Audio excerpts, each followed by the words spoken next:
Le métier est assez large, il faut savoir qu'il y a deux branches.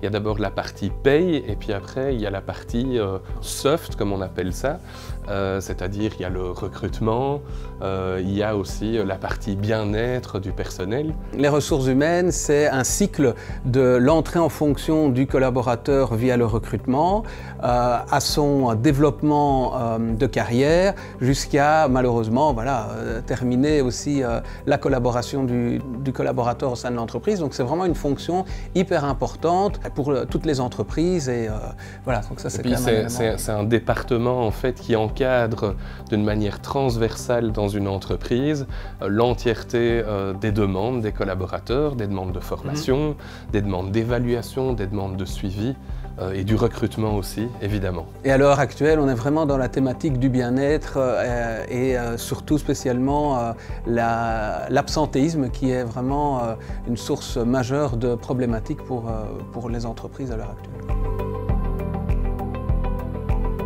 Sans qu'on teste l'écoute, évidemment, c'est la première qualité. L'empathie.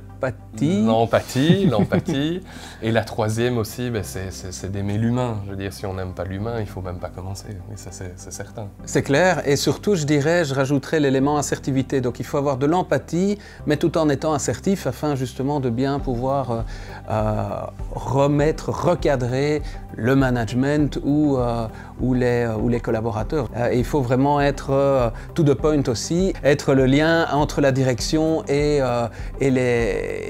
le personnel et d'avoir surtout ce fil rouge de garder l'église au milieu du village, on va dire, à ce niveau-là. Oui, et donc bien souvent, des employés des ressources humaines ont fait de la psychologie.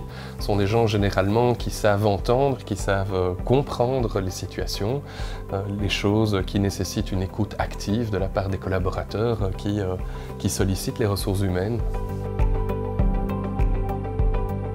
Il y a une chance extraordinaire, dans les ressources humaines, il y a tellement de branches que quand vous faites votre formation à l'EFP, à la sortie, il y a une multitude de possibilités qui s'offrent aux personnes qui décrochent le diplôme. Il y a bien sûr, évidemment, comme je le disais, la partie recrutement, la partie dite soft, bien-être, évaluation, suivi de carrière, et puis il y a la partie paye qui est bien souvent celle qui est le plus plébiscitée, mais qui aussi amène un épanouissement dès lors où on a une certaine affinité avec les chiffres. Vous pouvez être également après amené à devenir manager des ressources humaines et aussi aller plutôt dans le développement de talent. Il y a de l'emploi, il y a beaucoup d'emplois, il y a beaucoup d'entreprises, même des plus petites structures qui accueillent des conseillers en gestion du personnel. Il faut aussi tout de même aimer la matière, parce que finalement vous êtes amené aussi à comprendre le métier pour comprendre les difficultés de terrain, pour comprendre les demandes et les attentes des employés dans une entreprise. À Bruxelles, si je peux donner un petit conseil, vaut mieux être bilingue. Et en termes de débouchés, oui, vous pouvez commencer via l'intérim ou en tout cas via des contrats à durée déterminée pour après avoir la possibilité de rentrer dans le vif du sujet. La formation ici que l'EFP donne en 2 ans brasse vraiment l'entièreté des matières qui peuvent être vues, qui sont vues dans le cadre des ressources humaines et c'est pourvoyeur d'emploi, donc ça c'est clair et net.